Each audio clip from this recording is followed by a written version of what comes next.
Hello les amis, on se retrouve pour une nouvelle vidéo et il va s'agir d'une vidéo un peu particulière que je fais de temps en temps et que là j'avais envie de vous proposer puisqu'il va s'agir de ma palle de février et de mars. J'ai décidé de réunir les deux parce que quand vous aurez cette vidéo on sera déjà le 12 février, donc bon il n'y a pas trop d'intérêt à vous faire que février. Donc là j'ai décidé de vous faire les deux, c'est pour ça que ce sera assez conséquent et pour pas que ce soit trop long je ne vais pas m'attarder et je vais commencer tout de suite. On va commencer par tous les livres numériques que je veux lire en février et mars et on finira avec les papiers. Alors en ce qui concerne les numériques, il y a La fourmi qui rêvait de devenir libellule de Elodie Federbe aux éditions Cyploc, donc je vous mets juste là ou juste là, je sais jamais, les couvertures.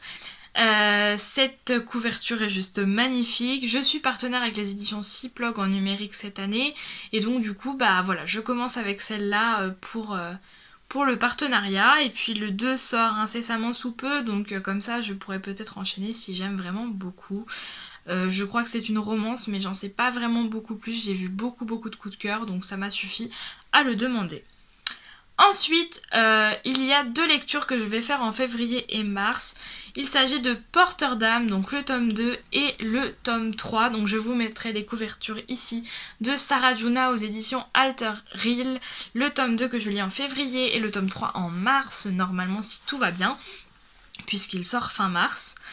Voilà, j'aime beaucoup cette saga, j'ai adoré le tome 1 et j'ai hâte de continuer à lire la suite, surtout que c'est sur un personnage que j'aime vraiment beaucoup et que j'ai hâte de découvrir un peu plus que dans ce premier tome. Je lis, puisque c'est ma lecture en cours, je lis Irish Renegade, le tome 1, donc Malone, de Blandine P. Martin. Je le lis en numérique et je le lirai aussi en papier, je triche un peu puisque je l'ai commencé mais j'attends le papier que j'ai commandé puisqu'il est sorti là le 5 février donc je devrais pas tarder à le recevoir. Je l'ai commandé dès que je me suis levée le 5 février, c'est la première chose que j'ai fait et ça arrive très rarement donc comme quoi le numérique me convainc quand même pas mal. Je vais lire Le Cercle du Crépuscule, le tome 1 de K.F. Andrews aux éditions Eten avec Aurore toujours, donc on va se l'étaler celui-là sur tout le mois de mars en lisant un chapitre par jour parce que les chapitres sont très longs. Donc on le fera ça pendant tout le mois de mars. Il a l'air vraiment chouette et puis bah voilà, pareil, on est partenaire avec les éditions Eten donc comme ils nous envoient quasiment toutes leurs parutions, et je vais essayer de le lire et puis on verra si ça me plaît ou pas. En tout cas ça a bien commencé avec eux puisque le premier livre que j'ai lu c'est L'évidence d'une nuit, qui était une romance de Noël très courte entre deux hommes et qui était juste trop bien et ça a été un énorme coup de cœur.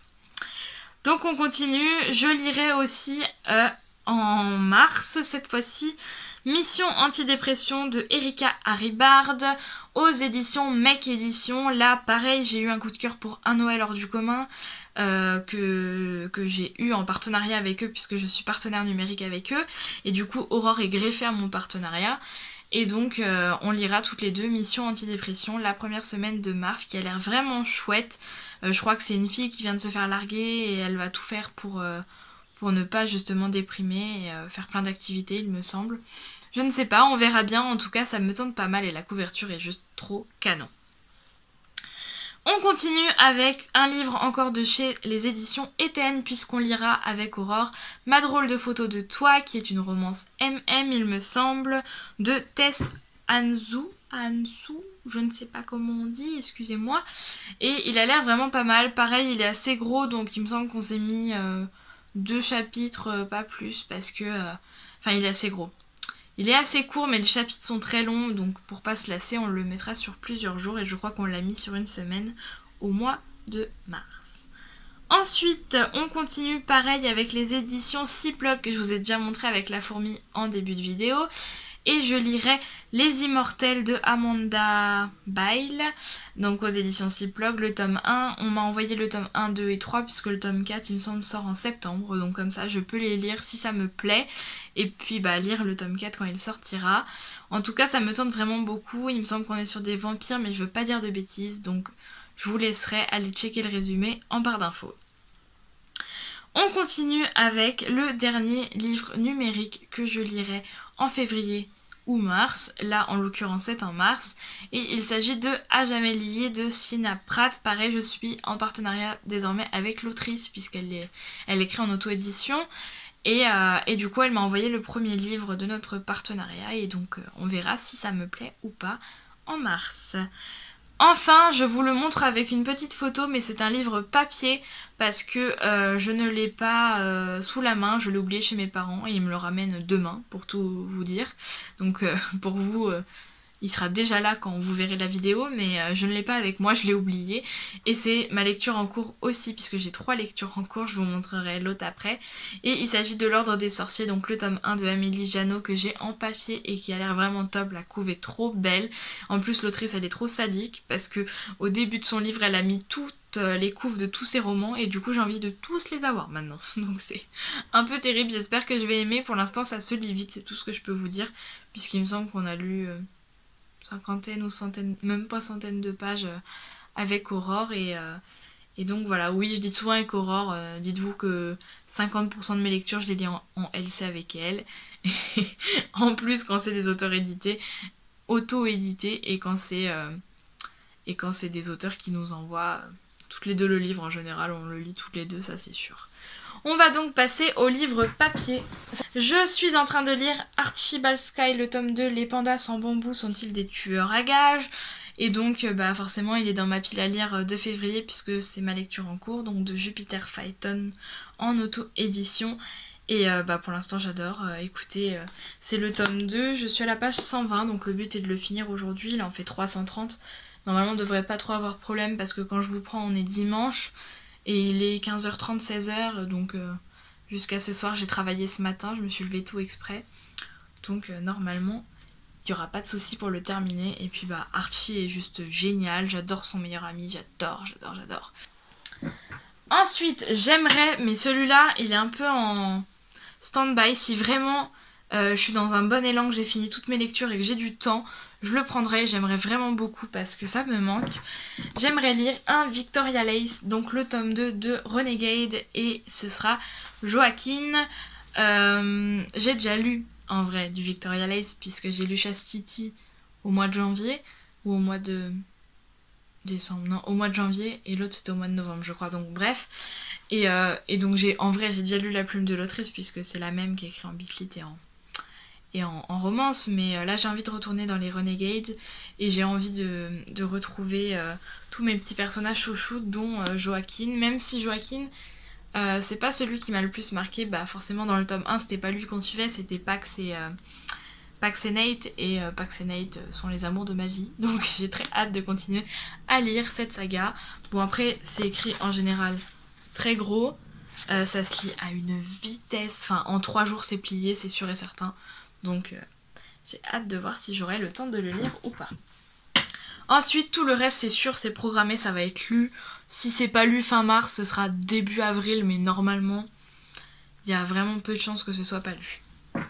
Donc je lirai le tome 2 de Elsie, donc Ne jamais dire jamais de Catherine Funker aux éditions Kennes, puisque j'ai lu le tome 1 en 2020. Novembre je dirais, peut-être, décembre. Je ne sais plus, en tout cas j'ai des très bons souvenirs du tome 1, donc il faut que j'y aille tant que j'ai encore ma mémoire qui fonctionne. Et puis j'ai hâte de savoir ce que nous réserve l'autrice, parce que pour moi le 1 était vraiment... pour moi était fini en fait, on n'était pas obligé de faire une suite. Mais si elle fait une suite, c'est qu'à mon avis elle a trouvé des petites idées. Et puis pareil, là c'est écrit méga gros, c'est pas du jeunesse, mais... Là ils disent une série fantastique, alors pour moi c'est...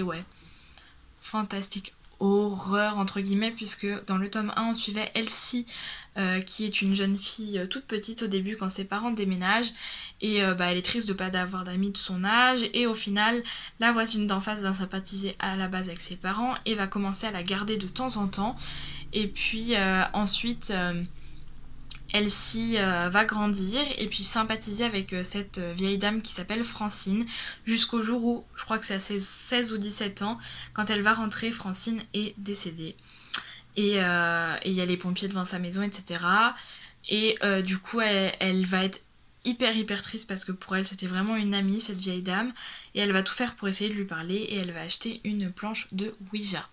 forcément tout va pas se passer comme c'était prévu. Et du coup bah pour moi le 1 était vraiment clos et tout, mais on verra ce que l'auteur nous réserve.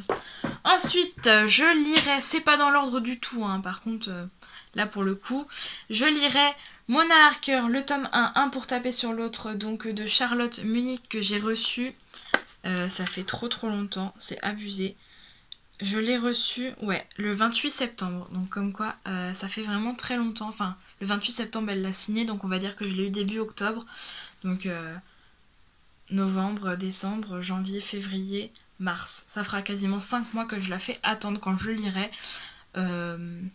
C'est plus possible, donc il faut absolument que je le lise.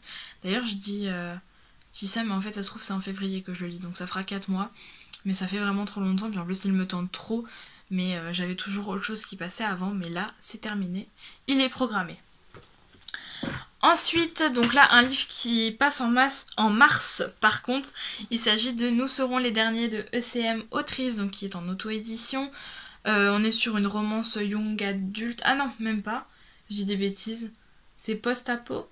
Ouais, un roman post-apocalyptique avec une aventure young adulte et une romance à couper le souffle. Écoutez, on verra bien. C'est un peu dans la même veine que Jupiter et tout. C'est des autrices un peu copines. Donc je suppose que ça va me plaire et j'ai hâte de découvrir ça. On continue avec une lecture qui sera faite en mars, puisqu'avec Aurore on attend avec impatience. On va essayer de lire Section Némésis, le tome 2, qui s'appelle Les Ténèbres du Déchu, aux éditions Elixiria. Gros coup de cœur pour le tome 1, vous l'avez vu dans ma présentation, j'arrête pas de vous rabâcher les oreilles avec cette saga, donc on a très hâte de lire le 2, qui est sur Sean, en plus un personnage assez mystérieux. Et je ne sais plus le prénom de la fille avec qui il va être. Shan et Sean. Donc ça me paraît un peu compliqué à dire, mais ils sont vraiment top ces deux personnages. Donc j'ai hâte de voir leur romance et puis hâte de voir ce qui va se passer pour nos petits personnages qu'on va retrouver quand même s'ils sont au second plan. On continue avec une lecture qui me tente vraiment beaucoup et que j'ai hâte de lire aussi. Il s'agit de Un brasier d'eau et de vent de Marine Kelada en auto-édition. J'ai eu un énorme coup de cœur pour Cendre, donc qui est un indépendant qu'elle a fait, un one-shot.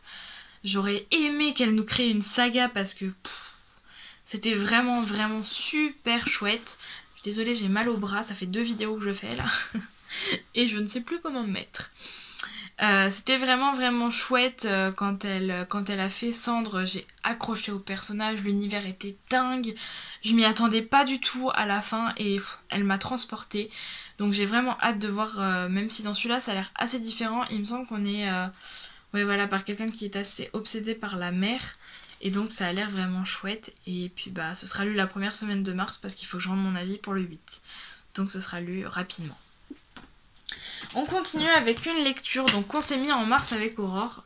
Donc c'est L'héritage d'un roi, donc le tome 1, La force du Nord de Kaeline SB. Alors oui, il y a un post-it, oui, il y a des marque-pages, tout simplement parce qu'on l'avait commencé. Pour être honnête, pour l'instant, ça ne m'emballe pas plus que ça. Et j'ai envie d'aller dans des lectures qui me tentent parce que j'ai peu de temps. Et donc j'ai pas envie de me freiner en fait, si vous voulez, sinon il va me faire 3 semaines et ça va être insupportable. En tout cas, ce qui est sûr, c'est qu'avec Aurore, on se l'est mis au mois de mars. On se le lira tranquillou au mois de mars quand on aura un peu moins de pression au niveau des livres. Et puis voilà, on se le lira tranquillement. Donc on a déjà lu 69 pages. Et puis on s'est mis à peu près 40 par jour quand on le lira. Et puis ça ira tout seul, je pense, parce que par contre, ça se lit vraiment très vite. On continue avec un livre qui est lu... Je le commence mardi, il me semble. Donc il s'agit de Mirage Memories, le tome 1, La dernière cité de Sandrine Decroix aux éditions Heartless. J'ai vraiment trop hâte, c'est de la dystopie. Et puis tout le monde me tanne avec cette saga, enfin tous mes amis d'Instagram. J'ai vraiment très hâte. En plus je me suis mis 3 chapitres par jour, donc à mon avis ça va se lire très vite. Et puis il faut que j'en profite parce que le premier est petit, mais après plus ça va, plus elle les a fait... Mastoc, notre petite Sandrine, et puis j'ai hâte de voir ce qu'elle nous réserve dans cette saga. On continue avec un livre que j'ai honte de faire traîner depuis aussi longtemps, puisque j'ai À un pas de dire oui, donc de Audrey Saradin, qui est en auto-édition, et elle m'a pas mis la date. Je serais curieuse de savoir à quelle date elle me l'a envoyé. Mais je pense qu'elle me l'a envoyé cet été. Donc ça fait au minimum 6 mois, au maximum 9. mais il faut absolument que je le lise parce que il me fait très envie. Et pour le coup, bah, on arrive un peu février, mars, il fait un peu plus beau. J'avoue que cet hiver, j'avais pas très envie. Pour moi, il faisait un peu plus printemps. Me demandez pas pourquoi, je sais pas. Donc voilà, ça va être du contempo, ça va se lire vite, c'est assez court. Celui-là, je me le suis mis en février par contre. Et j'ai très très hâte de le lire. On continue, il en reste 4 et après je vous laisse tranquille. Donc on va se lire avec Aurore Le Sceau, donc le tome 1 de Les Gardiennes des âmes, donc de Kim Richardson, puisque c'est le mois du fantastique. D'ailleurs je vous en ai même pas parlé, donc je vais faire un petit débrief vite fait comme ça. Aurore a créé un challenge qui s'appelle le challenge des poilus. Je vais encore vous mettre son compte en barre d'infos, n'hésitez pas à aller voir, elle les a mis dans les stories à la une. Puis à aller checker, à lui parler avec elle, sinon elle vous expliquera. Mais en gros, tous les mois, elle a fait un thème. Au mois de janvier, c'était le New Adult, j'en ai lu que 2 malheureusement. Et au mois de février, c'est le fantastique. Donc, d'où cette lecture et quelques-unes autres qui vont rentrer dedans aussi. Et du coup, j'ai acheté ce tome 1 en janvier dans l'optique de le lire pour le mois du fantastique. Donc chaque mois, en effet, elle met un thème. J'arrive plus avec cette main-là. Chaque mois, elle met un thème et en plus de ça, elle crée des petites catégories. Donc là, je ne sais plus exactement qu'est-ce qu'elle a mis. Donc je vais pas vous dire des bêtises. Mais par exemple, au mois de janvier, c'était lire un Colleen Hoover ou lire une romance où un enfant est important dans l'histoire. Voilà, donc elle met à chaque fois des petites catégories comme ça, bonus en plus. Et en plus, on peut faire une jolie photo avec notre livre, lui envoyer. On fait des votes, elle vote ou on fait des votes, je ne sais plus. Et puis le gagnant a 2 points et tous les autres ont 1 point en plus. Et à la fin de toute l'année, on additionne les points, on voit qui est-ce qui a gagné et il y aura peut-être une surprise. Chut, peut-être, on ne sait pas. Donc voilà, c'est pour ça qu'on s'est mis le sceau en février. On continue donc pareil dans la même optique. On va lire Baneseed, le tome 1, Guerre ou Paix, donc chez MXM dans leur collection Urban Fantasy de Fanny André. Et puis il est tout court, Aurore me l'a offert au mois de janvier. Donc écoutez, c'était le petit cadeau de la nouvelle année de ma copine. Et on a hâte de découvrir ça et puis de découvrir un MXM bookmark encore une fois. Ils sont juste trop beaux, j'aime trop. Ouh, MXM. Bon c'est bon, j'arrête de faire ma promo. D'accord. Mais voilà, j'ai vraiment très hâte. Et puis on se l'est casé en février aussi, celui-là. On continue avec 2 autres livres qui pareil sont en février. Je vous en avais parlé, je me le suis acheté en décembre je dirais. Le tome 1 donc de Harry Potter à l'école des sorciers, donc aux éditions Gallimard Jeunesse dans leur belle collection, là où ils sont magnifiques, où au début vous avez des indications sur votre maison, que vous soyez Gryffondor, Serdaigle, Serpentard ou Poufsouffle. Et donc je n'ai jamais lu les Harry Potter, je passe vite parce que sinon on va m'insulter, non je rigole, je m'en fiche, je les ai jamais lus, j'assume.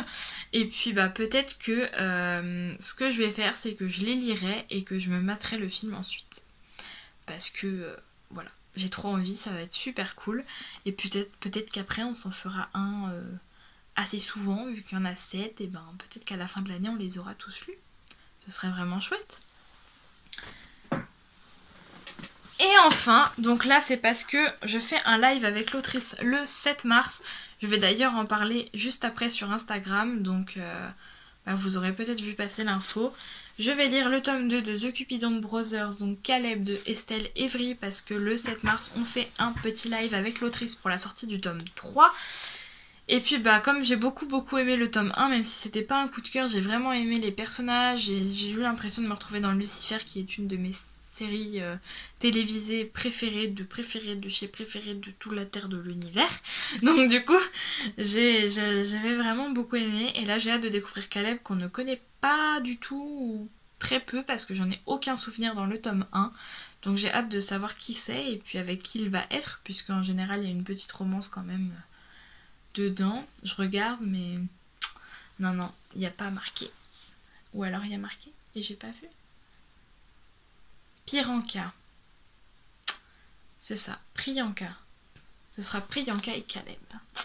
Donc j'ai hâte de découvrir leur histoire à tous les deux. Et puis bah soyez nombreux sur le live Instagram qu'il y aura avec l'autrice le 7 mars pour lui poser des petites questions sur cette saga. Et puis parce qu'on aura tous hâte de voir le tome 3 arriver.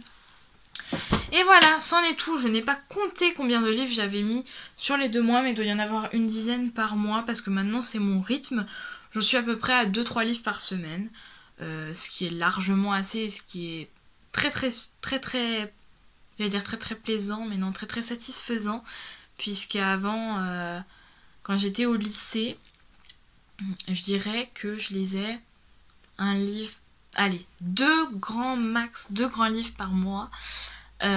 Sinon j'en lisais un en général et puis il me faisait tout le mois et du coup je me lassais parce qu'il me faisait tout le mois, enfin bref c'était un cercle vicieux et là bah au final j'en lis ouais, le x10 en fait et c'est juste top. x10, on va peut-être pas abuser Léa mais presque x10 on va dire et vraiment c'est top parce que je retrouve le goût de la lecture, la passion pour la lecture et je pense que c'est en grande partie parce que je suis à la fac et que j'ai du temps quoi qu'on dise et que bah malheureusement, heureusement pour moi je ne sors plus les week-ends alors qu'avant j'avais tout le temps des amis les week-ends, on voyait tout le temps nos amis et puis bah là je savais que la pile allait tomber, ce qui devait arriver arriva. Donc je disais, on ne voit plus nos amis, etc. comme beaucoup d'entre vous, ou très peu. Et puis bah nous après souvent on aimait bien aller en boîte de nuit, ou voilà, avec nos amis. Et pour le coup bah ce n'est plus possible. Et donc bah malheureusement, heureusement je lis plus. Et donc c'est aussi pas mal parce que bah ça me permet de m'évader à ma manière. Et puis bah si on peut pas sortir, et bah on se fait des nouveaux amis avec les livres. Oui, bah faut se réconforter comme on peut, hein. Écoutez, on va pas se morfondre tout le temps, hein, sinon on ne vit plus. Je vous fais des gros bisous, j'espère que cette vidéo vous aura plu. Si vous avez aimé cette vidéo, n'hésitez pas à la partager, à la liker, à commenter, à me dire ce que vous allez lire en février ou en mars. Je suis toujours curieuse de savoir ce que vous lisez. Si un de ces titres vous allez le lire aussi, n'hésitez pas à m'envoyer un message, on fera une lecture commune avec plaisir, même si je suis déjà avec Aurore, n'hésitez vraiment pas. Au contraire, on aime quand on est à plusieurs. Et puis voilà, n'hésitez pas à vous abonner si ce n'est pas déjà fait. Et puis, on n'oublie pas, toujours plein de petits pouces en l'air. Je vous fais des bisous et je vous dis à une prochaine vidéo.